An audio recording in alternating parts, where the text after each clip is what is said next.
What's going on, guys? It's Cass. Today we're going to look at the old favorite. For the first time, we won't be seeing an I-beam centered build. We are actually looking at Trial of Ruin First Blood.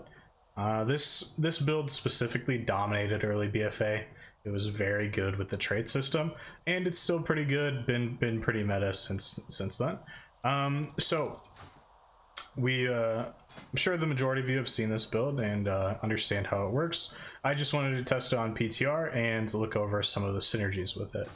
As always, I have everything set up the way that it will be right as we hit 60 in Shadowlands, except for obviously the 10% increased damage to Chaos Strike. That isn't put in yet, but it is what it is.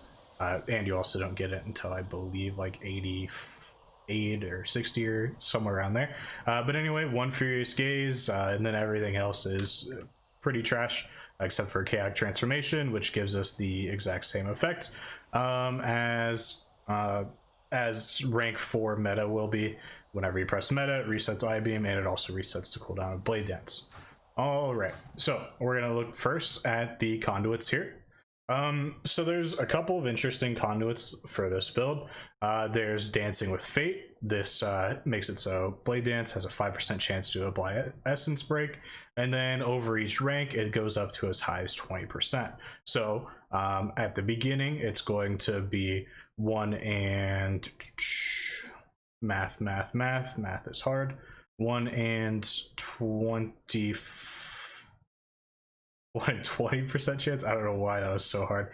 And then once you get max rank, it's going to be 1 and 5.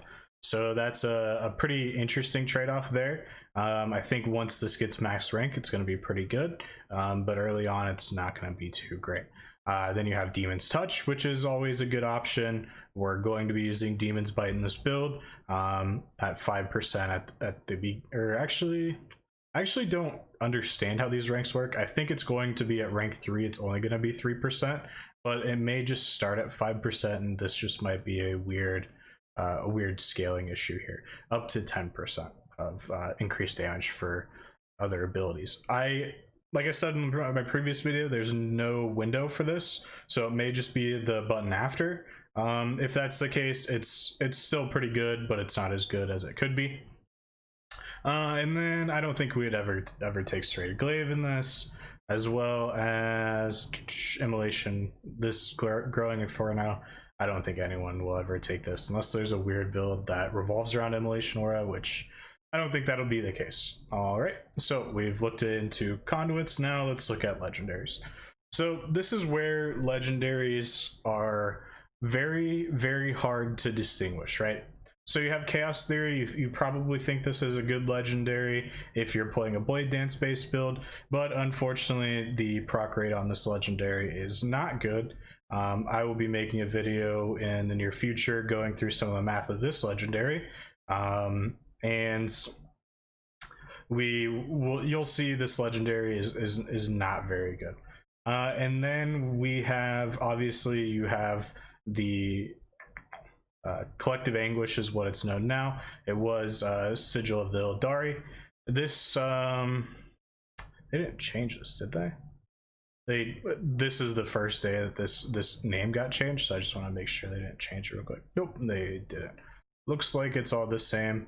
All of the numbers look the same too. All right, so this is still a good legendary. It's still just an added damage amp on every time that you press I-beam. You're pressing I-beam less in this build, obviously, but you're still pressing 4 every 2 minutes or 8 in a 4-minute window, hopefully. And then also you get 1 extra with meta, so hopefully you're getting closer to 9. So that's still pretty good uptime on I-beam and a pretty good damage amp. We saw before that this was 1.6 times the damage of 1 I-beam is now 1.6 I-beams with this. So it's still a pretty good trait to think about.